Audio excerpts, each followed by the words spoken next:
Welcome to the world, Charles Darwin. Before you can even cry, your future is already decided for you. Born into a wealthy family of doctors and intellectuals, your father expects you to follow in the grand tradition of medicine. Too bad you'd rather poke at bugs than people. Your grandfather, Erasmus Darwin, was a famous scientist, but nobody wants you to be one. To top it off, your mother dies when you're 8, ensuring your childhood is as joyful as a Victorian coal factory. Fun times ahead. Shrewsbury School, where curiosity goes to die and Latin lives forever. You adore nature, bugs, and all things science, but your school, it couldn't care less.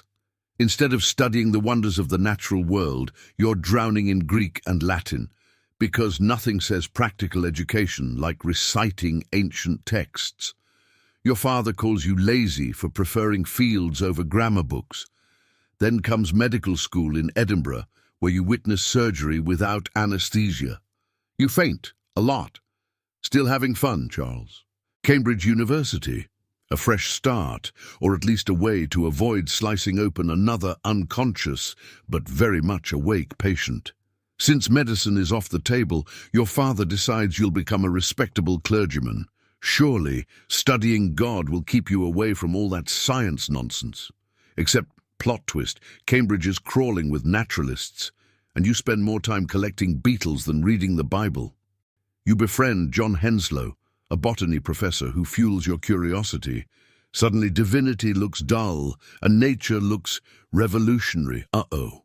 All aboard the HMS Beagle, your 5-year ticket to non-stop seasickness and existential crises. Thanks to your mentor Henslow, you score a gig as Captain Fitzroy's gentleman companion, which is just a fancy way of saying rich guy's travel buddy. The catch? You spend most of the trip throwing up.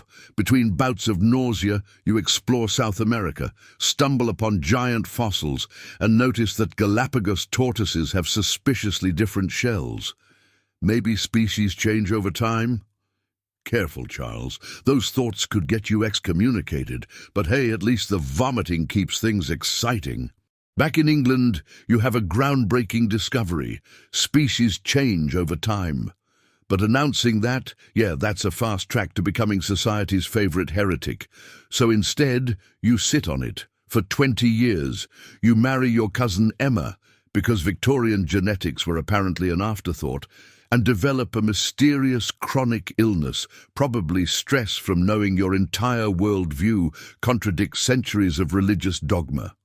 To cope, you retreat to the countryside and spend 8 years obsessing over barnacles, because nothing says scientific genius like hiding in your study, measuring crustaceans, and avoiding human interaction.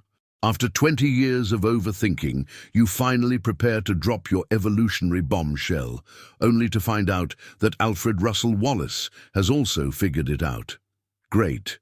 Now you have to publish On the Origin of Species before he steals your thunder. The book is released and predictably, society loses its mind. Religious leaders call you a blasphemer, newspapers print cartoons of you as a monkey, and even your wife gives you that look.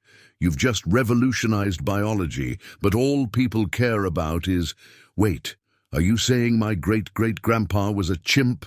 With the world still debating your ideas, you retreat to Downhouse, where you spend your final years writing, coughing, and wondering if Victorian medicine is just slow poisoning. Your health declines, probably from a lifetime of stress, bad science debates, and whatever awful 19th century cures you were subjected to. Slowly, society kind of starts accepting evolution, but not without grumbling. In 1882, you finally die, and shockingly, they bury you next to Isaac Newton in Westminster Abbey. Not bad for a guy who spent his life dodging social events and obsessing over beetles. Congratulations, Charles. You revolutionized science, changed humanity's understanding of life, and, oh right, you didn't live to see any of it. Your work becomes the foundation of modern biology.